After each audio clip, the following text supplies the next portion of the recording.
अस्सलाम वालेकुम नाज़रीन, मैं हूं एडी मलिक। और जैसा कि आप जानते हैं कि भाई बहनों की इज़्ज़तों के रखवाले होते हैं, लेकिन यहाँ मामला कुछ और है।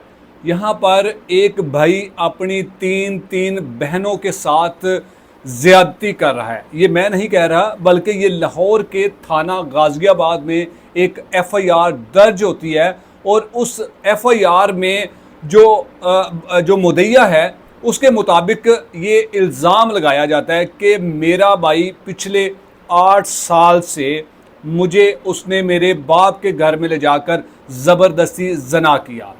यकीनन ये मेरे लिए बड़ी हैरानकुन ख़बर थी। और जब मैंने इस एफ़आईआर को पढ़ा और इस एफ़आईआर को पढ़ने के बाद मेरी ये कोशिश थी कि मैं इन तमाम लोगों तक पहुंचता और हकीकत आपके सामने रखता, लेकिन जैसे ही मैंने मुद्दईया से रब्ता किया, उनसे मैंने ये सारा वाक़या जानने की कोशिश की कि ऐसा कैसे हो सकता है कि हम तो ऐसा सोच भी नहीं सकते कि ये वो वाहिद रिश्ता है, ये वो एक ऐसा रिश्ता है कि भाई अपनी बहनों के लिए अपनी जान तक कुर्बान कर देते हैं।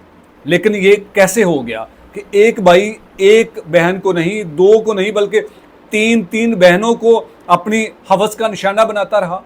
ये सारा मामला क्या है, तफसील के साथ आपसे बात करते हैं। ये गाज़ियाबाद का एक इलाका है, वहाँ की रहने वाली एक खातून जावेरिया नामी, जिसने ये मुकदमा दर्ज करवाया अपने भाई हसन जावेद के ख़िलाफ़। उसका ये कहना है एफ़आईआर के मुताबिक कि मेरे भाई ने पिछले 7 से 8 साल पहले बरकत पार्क के एक घर में, जहाँ मैं अपने बाप के घर में गई थी, तो वहाँ इसने मेरे साथ ज़बरदस्ती जना किया और उसके बाद इसने मुझे धमकी लगाई कि आपने किसी को बताना नहीं है। अब चूँकि जवेरिया की शादी हो चुकी है और जवेरिया अपने ससुराल में रह रही है, अब ये सिलसिला जो है वो रुकता नहीं है। जवेरिया के मुताबिक कि ये शख्स जो मेरा भाई है, जिसको भाई कहते हुए मुझे शर्म आती है कि ये मेरा भाई मेरी छोटी बहन जिसका नाम सारा है, ये उसके साथ भी तकरीबन 1.5 से 2 माह पहले उसके साथ ज़्यादती करता है और उसे भी यही कहता है कि अगर आपने किसी को बताया तो मैं आपके साथ ऐसा करूँगा कि उसके बाद आपके पास कुछ कहने के लिए बचेगा नहीं। यकीनन मुझे इस वीडियो को बनाते हुए हैरत हो रही है कि ऐसे किस तरह से हो सकता है। मैंने जब इस मुद्दईया से रब्ता किया तो उन्होंने मीडिया पर आने से साफ इनकार कर दिया। उनका ये कहना था कि पुलिस ने हमारा मुकदमा दर्ज करके मुल्ज़म को, जो मेरा भाई है, उसको गिरफ़्तार तो कर लिया है। अब देखना ये है कि पुलिस इस मुल्ज़म से क्या तफ्तीश करती है। क्या इस मुल्ज़म ने, क्या इस बदबख्त भाई ने अपनी तीनों बहनों के साथ इस तरह की बदकारी की है, या फिर इसके पीछे कोई और मकसद हो सकता है। नाज़रीन, आए रोज़ इस तरह के वाक़यात हमारे सामने आते हैं और हम हैरान होते हैं, सर पकड़ कर बैठ जाते हैं कि इस मुआशरे में क्या चल रहा है। एक भाई जो अपनी बहनों की इज़्ज़तों का रखवाला होता है, एक भाई जो अपनी बहनों की इज़्ज़तों का मुहाफ़िज़ होता है, और बहनें जो हैं वो अपने भाई के साथ ऐसे ख़ुद को महसूस करती हैं कि उनके साथ एक भाई नहीं बल्कि बहुत बड़ी अहम शख्सियत है। वो इस भाई की वजह से कोई इनकी तरफ आंख उठाकर भी नहीं दे सकता। मज़ीद इस एफ़आईआर में एक और भी जिक्र किया जाता है, एक और तीसरी बहन का, जिसका नाम राबिया है। उसके बारे में भी ये कहा जाता है कि मेरे भाई ने, हसन जावेद ने, मेरी तीसरी बहन के साथ भी, जो कि मेरे पास रहती है, उसके साथ भी उसने ये बदकारी, ये गलतकारी, ये दरिंदगी का निशाना उससे भी बनाया है।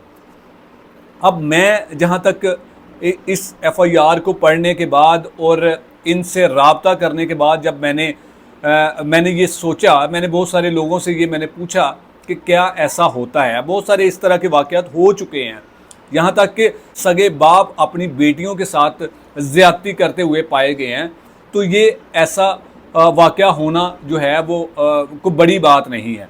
लेकिन चूँकि मैंने जब इस एफ़आईआर के मुताबिक मैंने बहुत सारे लोगों से रब्ता किया, मैंने मुद्दईया से रब्ता किया और मुद्दईया के शोहर ने मुझसे बात की और उसने बताया क्योंकि जब उनके साथ मेरी बात होती है तो उसके बाद मैं इस नतीजे पर पहुंचता हूं कि ये एफआईआर जो दर्ज हुई है ये एक मन घड़त एफआईआर है। ये इसके पीछे एक ज़ाती मकसद है और वो मकसद ये है कि मुदैया का एक विरासती घर है और उस घर की आड़ में ये लोग कहते हैं, इनका मकसद है कि हमें इस घर से हमारा हिस्सा मिले। लेकिन देखें, अगर आपको इस तरह की विरासती ज़मीन से या जायदाद से आपको हिस्सा लेना है तो आप उसके लिए कानून का रास्ता इस्तेमाल कर सकते हैं। आप उसके लिए अपने बड़ों को बीच में डाल सकते हैं, आप बैठकर इस मसले को हल कर सकते हैं। लेकिन आप इस तरह से रिश्तों की पामाली नहीं कर सकते। आप इस तरह से बेबुनियाद किस्म के इल्ज़ामात लगाकर इन रिश्तों की तज़लील नहीं कर सकते। ये मेरे लिए इंतहाई अफसोसनाक ख़बर थी, ये मेरे लिए इंतहाई अफसोसनाक वाक़या था कि इस तरह का वाक़या रिपोर्ट करने से पहले अगर हमारी पुलिस चाहती तो ये तहकीकात कर सकती थी। चूँकि जो इस एफआईआर का जो मेन जो किरदार जो सामने लाए हैं, वो जो इसकी बहन मुदैया की सारा नामी जो खातून है, उसके साथ जो इन्होंने एफआईआर में लिखा है कि मेरी बहन के साथ पिछले 1.5-2 माह पहले इस तरह का वाक़या हुआ था। अब जब इस तरह का वाक़या हो जाता है और फिर उसके बाद इस मुकदमे का जो सबसे बड़ा काम होता है वो मेडिकल होता है, वो उसका डीएनए होता है। अब चूंकि मुद्दईयों ने ये मुकदमा तो दर्ज करवा दिया, अब इसमें ये साबित करना है कि क्या मुल्ज़म हसन जावेद ने अपनी इन तीनों बहनों के साथ माजी में या हालिया कुछ दिनों में ज़्यादती की, अपनी दरिंदगी का निशाना बनाया, या फिर जो मैंने आपको बताया कि इनका एक घर है जो जिस वजह से ये मामला जो है वो बिगड़ा हुआ है। अगर ये लोग चाहते तो वो मीडिया पर आकर खुद बता सकते थे। मैंने इनसे बारहा कहा कि हम आपकी शनाख्त, हम आपका चेहरा नहीं दिखाएंगे, चूँकि ये मामला कुछ इस तरह का है, आपने मुकदमा कुछ इस तरह का दर्ज करवाया है कि हम चाहते हैं कि आवाम को पता चले, ताकि लोग अब रिश्तों पर एतबार करते हुए कई बार सोचें और फिर उसके बाद ये फैसला करें कि आखिरकार हमें जो हमारे इज़्ज़त का मुहाफ़िज़ है वो कौन हो सकता है।